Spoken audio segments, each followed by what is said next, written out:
François Fillon débute cette année sa première campagne présidentielle. Outsider, puis favori au second tour de la primaire de la droite et du centre, il a la dure tâche de faire gagner la droite en 2017.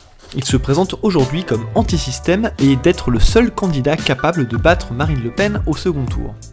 Le parcours de François Fillon est très marqué par son passage par le système politique français, justement. Après des études de droit public, il devient l'assistant parlementaire du député de la Sarthe de l'époque, alors un proche ami de sa famille.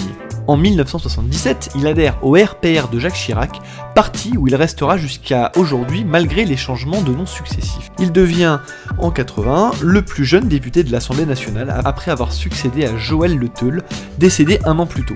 C'est en 93, avec l'alternance et sa réélection en tant que député de la Sarthe, qu'il va faire son entrée dans les gouvernements Balladur puis Juppé en devenant ministre de l'enseignement. Après avoir soutenu Balladur aux élections présidentielles de 95, il va pourtant rentrer au gouvernement en tant que ministre des Télécoms où il préparera la privatisation de France Télécom. Pour le retour de la droite au gouvernement en 2002, il sera ministre des Affaires sociales et devra gérer la réforme des retraites et également la crise de la canicule en 2003. Il sera finalement écarté du gouvernement Villepin en 2005, selon lui à cause des mouvements sociaux causés par ces réformes. Il restera dans son fief électoral jusqu'en 2007 où il deviendra le premier ministre de Nicolas Sarkozy pour la totalité du quinquennat. Lors du mandat de Sarkozy, François Fillon va se forger une image austère et passera souvent au second plan vis-à-vis d'un président de la République omniprésent sur le plan médiatique.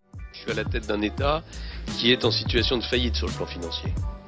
Je suis à la tête d'un État qui est, depuis 15 ans, en déficit chronique.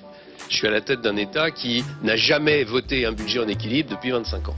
Cette sorte de retrait lui sera bénéfique puisqu'il gardera une très bonne popularité auprès des Français après la défaite de la droite en 2012. Il sera élu député de la seconde circonscription de Paris aux élections législatives de la même année, puis il perdra la présidence de l'UMP à la suite d'une bataille féroce face à Jean-François Copé. Suite à l'affaire Big Malion en 2014, qui accuse l'UMP d'un maquillage de ses comptes de campagne en 2012 pour la réélection de Nicolas Sarkozy, le parti est dirigé par Alain Juppé-Raffarin et François Fillon. Dans cette affaire, François Fillon sera même soupçonné d'avoir demandé lui-même au secrétaire général de l'Élysée, de François Hollande, d'entraver le retour en politique de Nicolas Sarkozy. Depuis fin 2016, il est candidat à la présidentielle pour les Républicains. Son programme est qualifié de libéral et conservateur. Moins de fonctionnaires, moins de charges et de normes pour les entreprises sont des idées souvent mises en avant par ses soutiens et son programme. Comme pour les autres portraits, le lien vers son site de campagne est présent dans la description de la vidéo. Mis à mal par les révélations du Canard enchaîné portant sur les employeurs présumés fictifs de son épouse ainsi que ses enfants en tant qu'assistant parlementaire, il reste à 2 semaines du premier tour droit dans ses bottes et dans ses propositions. Il va même aller à se comparer à Vercingétorix, rassembleur des tribus gauloises face à l'envahisseur romain pendant la guerre des Gaules, mais la comparaison est risquée car nous connaissons tous la fin funeste de ce chef arverne moustachu qui a fini par s'agenouiller face à Jules César en 52 avant Jésus-Christ. Voilà, c'est la fin de ce portrait, j'espère qu'il vous aura plu, n'hésitez pas à partager la vidéo, c'est très important. Je vous retrouve dans quelques jours pour la présentation d'un nouveau candidat. À bientôt.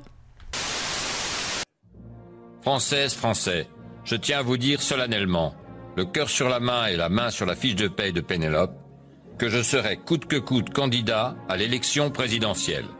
Et malgré les calomnies, je me rendrai à la convocation des juges, accompagné par mon chauffeur et neveu Kevin Fillon, mon garde du corps et cousin Willy Fillon, et bien sûr mon assistante parlementaire et sœur, Gwendoline Fillon.